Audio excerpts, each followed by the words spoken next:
A rabbi came to visit a young couple. They'd been married for a number of years, and unfortunately they hadn't been blessed with children. And the rabbi said, look, I'm from Israel.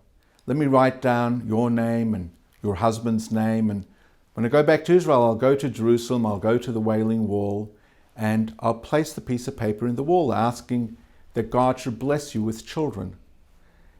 5 years later, he comes back and he visits the family and he meets the wife and he says, tell me, how are things? Did God bless you? And she said, in the last 5 years, Rabbi, we've had 2 sets of triplets and 2 sets of twins. It's just unbelievable. The rabbi's ecstatic and he says, please, I'd like to wish Mazel Tov to your husband. Where is he? And she says to the rabbi, oh, my husband? My husband flew off to Israel. He went straight to the wall. He's looking for that piece of paper that you had put in one of the crevices. He wants to take it out. How much are you worth? Somebody once asked Sir Moses Montefiore how much he was worth, and he said about £50,000. And the person said, Sir Moses, I know you're worth a lot more than £50,000. And Sir Moses responded and he said, no, that's the amount of charity that I gave away this year. That money, no one can ever take away from me. That is how much I'm really worth. You know, if somebody would ask you, how much are you worth? I would imagine, being a good Jew, you would respond by asking the following questions, or questions similar. You would say, are you talking about my financial worth? Or perhaps, if you play on a softball team, you'll be asking, are you asking about my value, my worth to the team?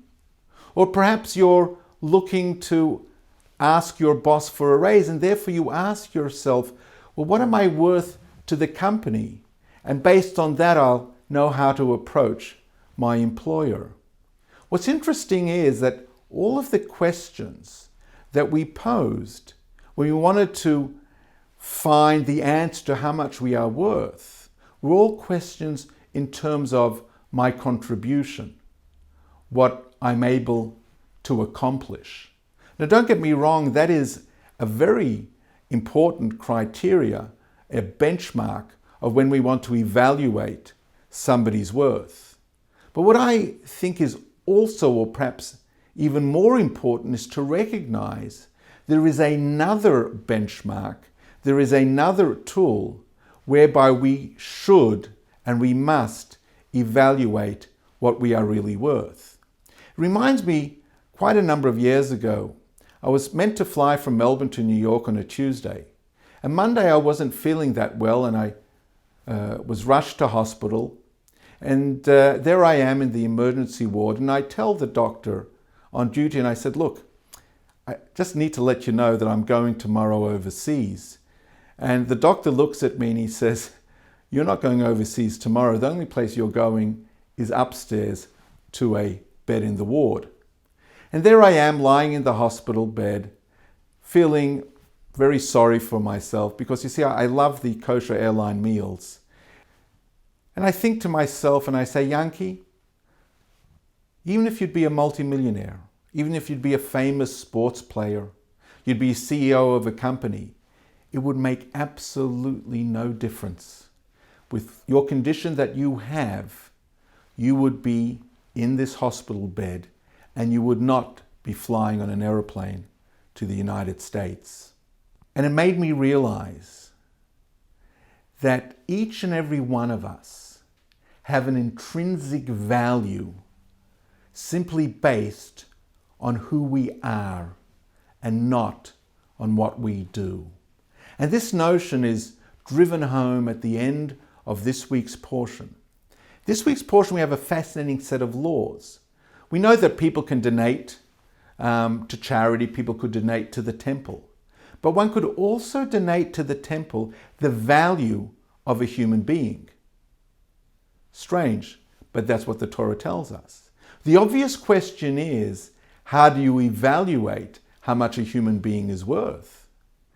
And it's interesting to note that the Torah gives a set amount if one wants to donate the value of a child, an adult, or a senior citizen. The Barbanel, a 15th century scholar, says that the Torah is teaching us something so profound. The Torah doesn't say, well, we need to see whether this person is a very strong person. We need to discover how much money the person has in his bank account when we evaluate their worth. But we are simply evaluating the worth based on the fact that they are human. They have an intrinsic value that is equal to every single human being. As we conclude the third of the 5 books, I think the greatest blessing, the greatest bracha that we can share with ourselves is to recognize that when we speak about our value, when we speak about our worth, we need to know that we have an intrinsic value simply because we are human, simply because we exist here on planet Earth, and that no one can ever take away from us. May we be blessed with that understanding and that recognition. Thank you.